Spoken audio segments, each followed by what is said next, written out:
हिंसा की जो तस्वीरें निकलकर सामने आई, उपद्रवियों के द्वारा जो आग लगाई गई, इसके बाद पुलिस का एक्शन देखने को मिला। पुलिस तत्काल मौके पर पहुंची और मोर्चे को संभाला और मोर्चा संभालते हुए मौके पर जो स्थितियां थी उन स्थितियों पर काबू पाया।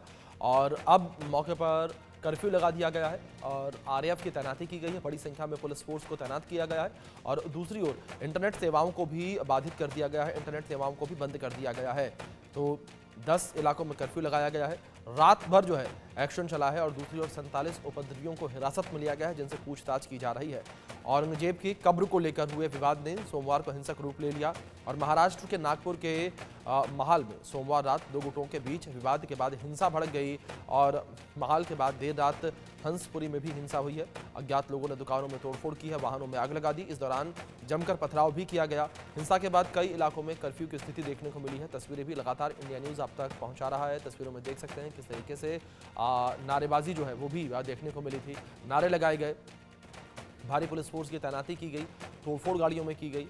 आरएएफ को भी जो है मौके पर तैनात कर दिया गया है। कर्फ्यू के बाद की क्या स्थिति है वो भी आप तस्वीरों में देख सकते हैं। हमारे सहयोगी दीपक विश्वकर्मा जुड़ गए हैं, सीधे उनका रुख करेंगे। दीपक, आपकी रिपोर्ट भी हमने देखी, जिस तरीके से आपने लोगों से बातचीत की थी, जो पूरा औरंगजेब की कब्र को लेकर विवाद हुआ था, लोगों का यही कहना है कि इस तरीके की स्थितियां नहीं होनी चाहिए। लेकिन दीपक, सबसे पहले जानकारी आपसे यही चाहूंगा कि मौके पर फिलहाल क्या स्थितियां बनी हुई हैं, जिस तरीके से भारी हिंसा देखने को मिली, जिसकी तस्वीरें भी इंडिया न्यूज ने लगातार दिखाई।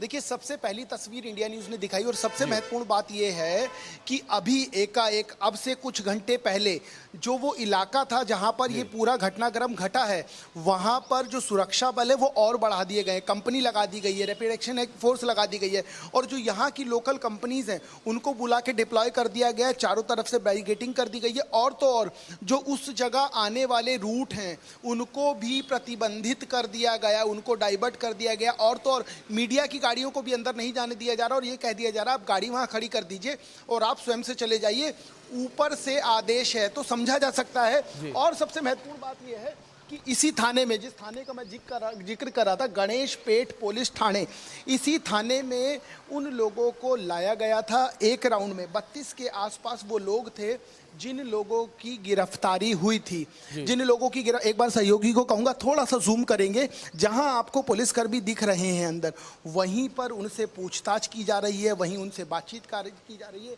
एक जो गाड़ी है पुलिस की वो उनको मुलायजा कराने जो जिला अस्पताल है यहाँ का वहाँ ले गई है। दूसरी गाड़ी अब से कुछ देर बाद रवाना होगी। बात साफ है, बात स्पष्ट है कि जो मौजूदा स्थिति है उस पर काबू पाने के लिए प्रशासन पूरी तरह से हर चीज़ को, मतलब वो जो पूरा इलाका है वहाँ तो बैरिकेडिंग कर ही दी गई है और तो और जो उस इलाके में आने जाने वाला मार्ग है उसको भी प्रतिबंधित कर दिया गया है और एक लाइन में कह दिया जा रहा है वहाँ नहीं जाने दिया जाएगा। अब जो कुछ बचे हुए लोग हैं उनसे पूछताछ की जा रही है, उनका पंचनामा बनाया जा रहा है और तो और पंचनामा बनाए जाने के बाद अब उनको आगे यहाँ से मुलायजे के लिए मेडिकल कराया जाएगा। मेडिकल कराए जाने के लिए और देखिए सबसे महत्वपूर्ण बात है, ये राइट में यदि आप लोग देखेंगे ये लोग उन्हीं के परिजन हैं, ये लोग उन्हीं के परिजन हैं जिन परिजनों से बातचीत करने की कोशिश, जी देखिए पुलिस जैसे ही गई वहाँ से तितर बितर कर दिया और ये बताया जा रहा है क्योंकि ये जो पूरा इलाका है इस पूरे इलाके में सेक्शन 144 लगा हुआ है, इस पूरे इलाके में 144 लगा हुआ है। एक बार और देखिए सबसे महत्वपूर्ण बात यह है कि एक बार कोशिश करेंगे बात करने की, यदि बात हो जाती है एक सवाल का सर छोटा सा जवाब दे दीजिए, एक छोटा। देखिए बात करने से बच रहे हैं पुलिस के आला अधिकारी क्योंकि जब ये आदेश आ गया कि ऊपर से कहा जा रहा है तो ऊपर आप भी समझ सकते हैं कुछ बोलना नहीं है। अब जो भीतर की स्थिति है उस भीतर की स्थिति में स्थिति ये है कि यहाँ पर एक जो पूरा जो वो है उसको ले जाया गया है, जो लोग थे जो यहाँ पर थे, उसके अलावा जो दूसरी स्थिति है उसमें उनसे पूछताछ की जा रही है। मैं अपने सहयोगी से कहूँगा कैमरा पास लाएंगे, एक बार दिखाएंगे यदि कुछ फुटेज दिख जाए, ठीक है। तो ये स्थिति है, इस स्थिति के बाद ये समझा जा सकता है कि इनको भी पंचनामा पूरा करके मेडिकल के लिए जो जिला अस्पताल है वहाँ ले जाया जाएगा।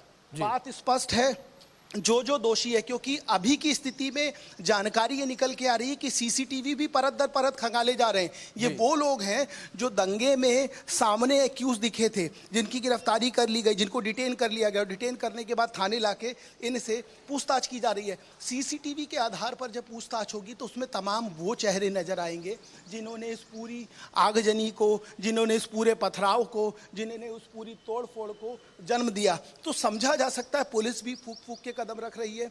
जो ऊपर से आदेश और निर्देश मिल रहा है उसके आधार पर परत दर परत, कदम दर कदम पुलिस आगे बढ़ रही है। और सबसे महत्वपूर्ण जो बात है जो निकल के आई इतनी देर नागपुर में घूमने के बाद, समझने के बाद, लोगों से बात करने के बाद, जो मौजूदा स्थिति है उस मौजूदा स्थिति में जो बाहर से पुलिस बल बुलाया गया है, क्योंकि कई बार क्या होता है जब इस तरह की स्थिति होती है तो वहाँ पर लोकल पुलिस बल जब लगा दिया जाता है तो बहुत जान पहचान और तमाम चीज़ें देखने को मिलती है।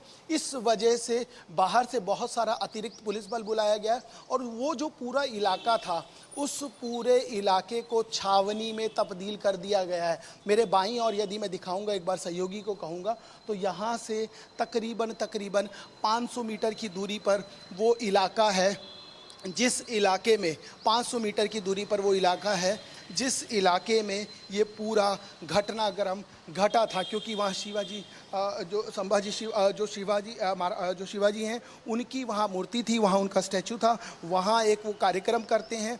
उस कार्यक्रम के बाद आगे की जो परिस्थिति है, आगे की जो स्थिति है, उसको अमली जामा पहनाने की कोशिश की गई। और सबसे महत्वपूर्ण बात यह है कि अभी कोई बात करने को तैयार नहीं है, अभी कोई कुछ कहने को तैयार नहीं है। यहाँ एक लोकल जर्नलिस्ट हैं, उनसे मैं बात करने की कोशिश करता हूँ, समझूंगा कि यहाँ की ये लोकल पत्रकार हैं यहाँ पर और बहुत बारीकी से इन्होंने समझा है यहाँ की स्थिति को। अभी की जो मौजूदा स्थिति, आप थाने में भीतर भी गए थे, क्या निकल के आ रहा है कि एक राउंड तो ले गए हैं जो लोग थे, कुछ बचे हुए लोग हैं तो उनको अब ले जाने की तैयारी है, क्या है?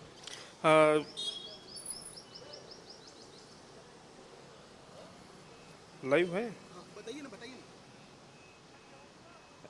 मैं एक चैनल का जर्नलिस्ट हूँ। हाँ, मैंने कहा आप यहाँ पे लोकल एक जर्नलिस्ट हैं तो इसलिए आप ज़्यादा बेहतर बता पाएंगे कि जो परिस्थिति हुई। आप अभी अंदर भी गए थे, आपने समझा।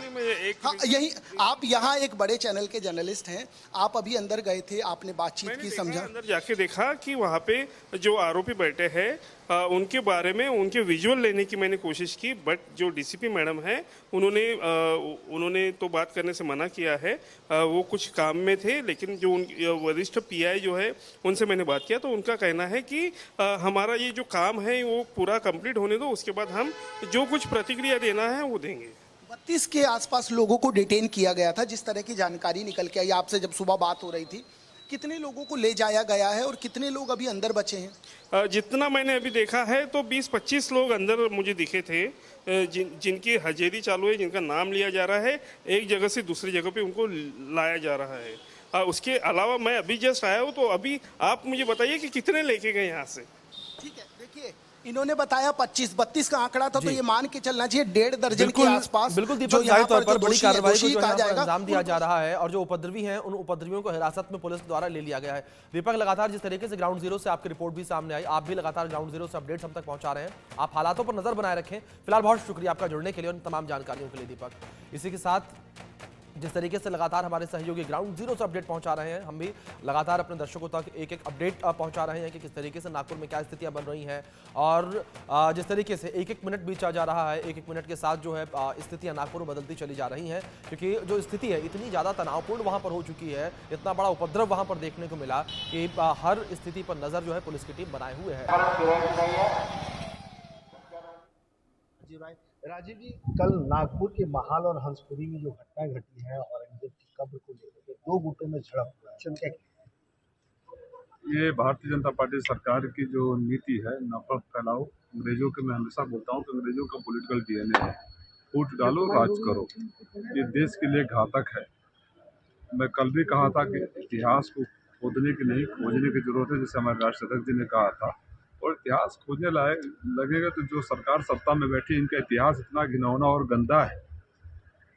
पेंशन मांगने वाले, माफ़ी मांगने वाले, मुखबिरी करने वाले और अंग्रेजों की मदद करने वाले आज आपको ज्ञान दे राष्ट्रभक्ति पर, से बड़ा दुर्भाग्यपूर्ण स्थिति। वो कह रहे हैं आक्रांता थी, तो फिर उनके कब्र को रखने की तो जरूरत क्या है? अंग्रेज इनके रिश्तेदार थे।